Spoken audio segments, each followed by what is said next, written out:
I found out on a Tuesday. Not from him. Not from anyone who sat me down gently and chose their words with care. I found out the way women in small communities have always found out the things they are the last to know, which is in pieces, from the wrong direction, at the wrong moment, while doing something completely ordinary. I was hanging laundry. The sheets were wet and heavy, and the line was sagging slightly on the left side, the way it always did when the ground was soft from rain. And my neighbor Ruth came around the side of the house with that particular look on her face. The one that means she has been carrying something for longer than she should have. And before she even opened her mouth, I felt something shift in my chest. Not break, shift. Like something that had been leaning for a long time, finally tipped past the point of balance.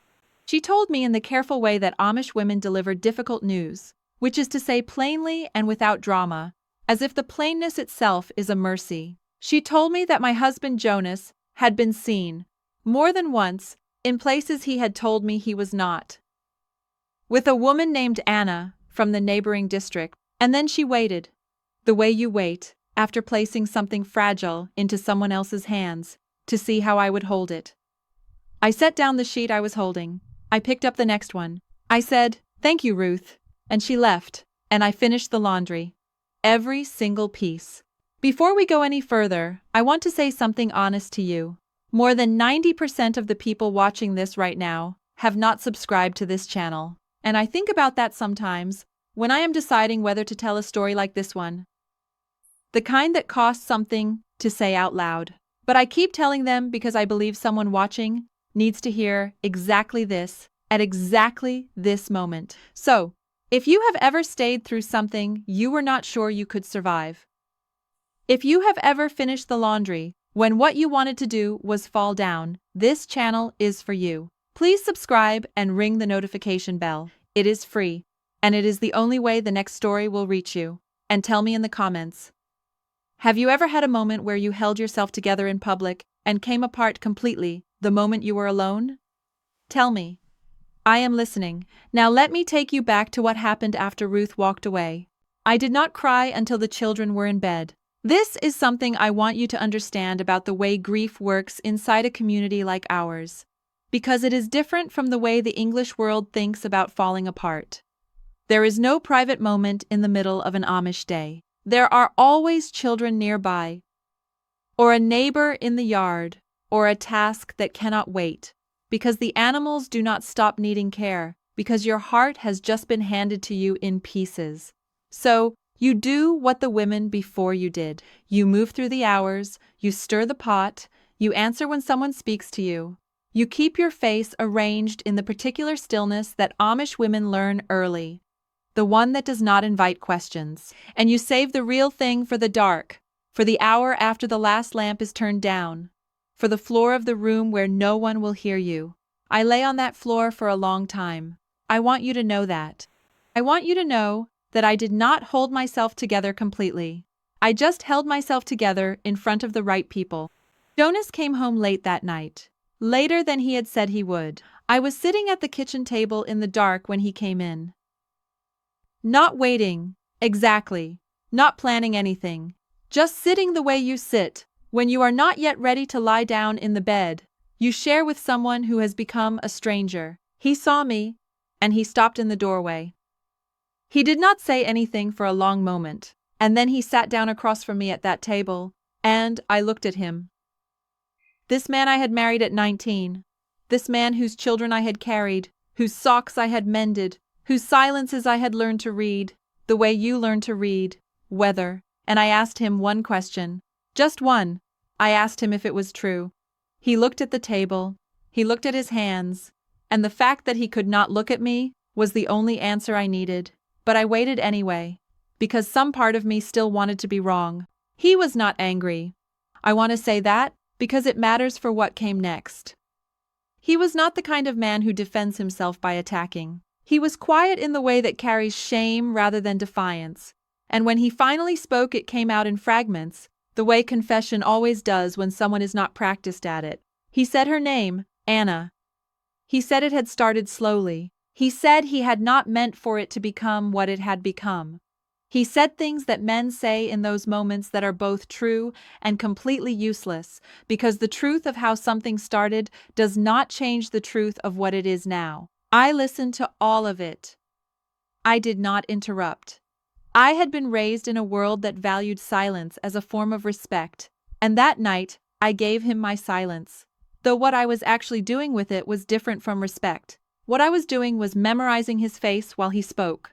Studying it the way you study something you are about to lose. Because I already knew, somewhere beneath all the listening, that this table, this kitchen, this version of my life was going to look different after tonight. I just did not yet know in which direction. What people outside the plain community do not understand is that when an Amish marriage breaks, it does not break only between two people. It breaks inside a whole structure. The church is involved. The bishop is involved. The families on both sides are involved. There are processes. The word sounds cold, but I do not have a better one. There are processes for how these things are addressed, and those processes exist not to protect the woman who has been wronged, but to protect the community, the faith, and where possible, the marriage itself. I knew this.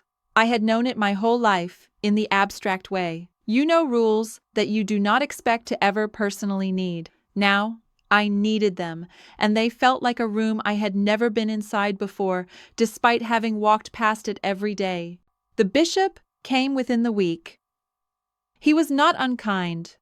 I want to be fair about that, because it would be easier to tell this story if he had been cruel, if there had been a clear villain in the room with me that afternoon. There was not. He was a man who believed genuinely in what he was doing, which was attempting to restore something broken, according to the only tools his tradition had given him. He talked about forgiveness. He talked about the covenant. He talked about the children, and what stability meant for them. And his voice when he said the children was soft, in a way that told me he meant it. He did not ask me how I felt. He did not ask what I needed. He asked me whether I was willing to work toward restoration, which in our language meant whether I was willing to forgive Jonas, remain in the marriage, and allow the community to handle the discipline on his side. I sat across from the bishop in my own front room, in the same chair I had sat in 100 ordinary times, and I answered carefully. I told him I was trying to understand what God was asking of me. This was true, and it was also the only answer that bought me time without closing any doors before I was ready to close them. What no one tells you about betrayal inside a faith community is that it splits you in two places at once. There is the betrayal itself, the one between you and your husband, which is personal and raw, and lives in your body, the way an injury lives there. Tender to the touch, slow to heal. And then there is the secondary betrayal, the one you feel when you realize that the structures you were raised to trust are not built to hold you. They are built to hold the community together. And sometimes those two things are the same, but sometimes they are not. And when they are not, you are left standing in a very specific kind of alone, which is the alone of someone who has followed all the rules and still ended up with nothing to hold on to. That was where I was for most of that winter. Following the rules, holding on to nothing. Jonas was disciplined by the church. I will not go into the specifics, because they belong to him and not to me, and because the specifics are less important than what the discipline was and was not able to do. But the discipline happened, and it was real, and it was taken seriously by everyone involved, including Jonas himself. What it did not do was change what I felt when he walked into a room. You cannot discipline a feeling back into existence. You cannot make someone feel safe again by managing the person who made them unsafe. I tried. I want you to know I tried in the way that a woman tries when she believes she is supposed to. I prayed. I sat with the older women who had survived their own hard winters and listened to what they told me about endurance and grace. One of them said to me, the wife of a deacon who had known me since I was a child, she said, "Hannah, the heart does not keep time the way we want it to. Give it the seasons it needs." And I held on to that. Not because it fixed anything, but because it was the only true thing anyone said to me that whole year. What I never told anyone until long after I had left the community is what happened on a night in late February. About 4 months after that Tuesday with the laundry, Jonas and I were sitting in the kitchen, after the children were asleep. We had been doing this more often lately, sitting together in the evening, trying to rebuild something in the way that you rebuild a wall that has fallen. Slowly, one stone at a time, never quite sure if it will hold. He said something that night that I have thought about many times since. He said, "I chose wrong, and I knew it while I was choosing it, and I did it anyway." He said, "That is the thing I cannot make right with you, not the choosing of her, the choosing while knowing." I looked at him for a long time after he said that, and I felt something shift in me again, different from the shift I had felt at the clothesline. That one had been the feeling of something tipping. This one was the feeling of something settling, of the ground becoming level under my feet again, not because everything was fixed, but because I finally understood exactly where I was standing. We stayed married for 2 more years after that night. I want to be honest about those 2 years, because they were not what people expect when I tell this part of the story. They were not miserable. They were not a performance of togetherness for the community's sake. They were something more complicated than either of those things. We were 2 people who had been through something real together and who were trying, genuinely and with more honesty than we had managed in the years before, to figure out if what we had was enough. Some days it felt like it might be. Some days it felt like standing in a house after a fire, everything structurally intact, nothing the same. I think Jonas tried. I believe that fully. I also believe that trying is not always enough, and that this is not a failure of character, but simply the truth about damage and what it does to the places it reaches. I want to be clear about that. By the time I left, Anna was a name from years ago, a wound that had scarred over into something I could touch, without flinching. I left for the reasons I have talked about in other videos.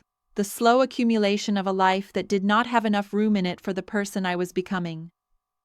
Jonas knew I was going, before I said it. He said, "I think I cost you something I cannot give back." He was not wrong, but I also do not think the cost was only his to carry. Some of it was the world we had been given, the one that decided at 19 who I should be, and handed me a life built around that decision, without asking whether the decision still fit. Jonas was part of that world.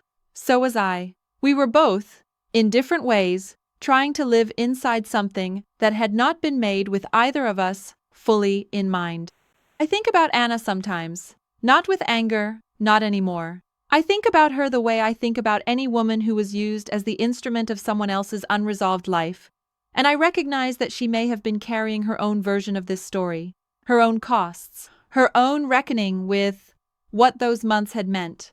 I do not know her story. I do not know what Jonas told her, or what she believed, or what she wanted from those meetings that Ruth eventually described to me in careful pieces over the months that followed. What I know is that she was a person, not a weapon, and that whatever happened between them belonged to something larger than either of them, the same restlessness, the same insufficiency, the same quiet desperation that runs through plain communities, the way water runs through stone, invisible until it has already made its mark. If you have ever been the woman who finished the laundry, I see you. If you have ever held your face still in a room full of people who did not know your world had just changed, I see you.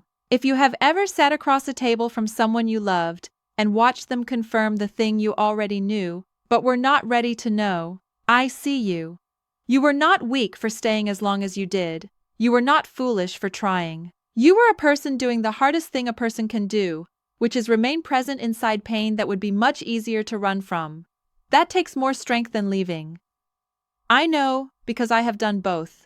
Before you go, I want to thank you for staying with me until the very end of this story. I know there are 1,000 other places you could have been tonight, and you chose to spend this time here. But I want to be honest with you about something. More than 90% of the people who watch these videos still have not subscribed to this channel. And if a story like this one, the kind that does not wrap up cleanly, the kind that asks you to sit with something uncomfortable for a while, if that is what you came here looking for, then I hope you will subscribe to Hannah the Amish Girl, like this video, and turn on that notification bell so the next story reaches you.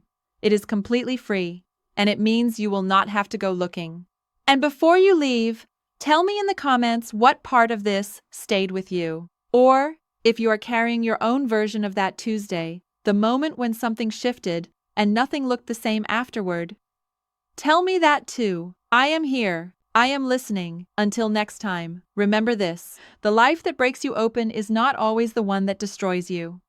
Sometimes it is the one that finally lets the light reach the places that have been dark the longest.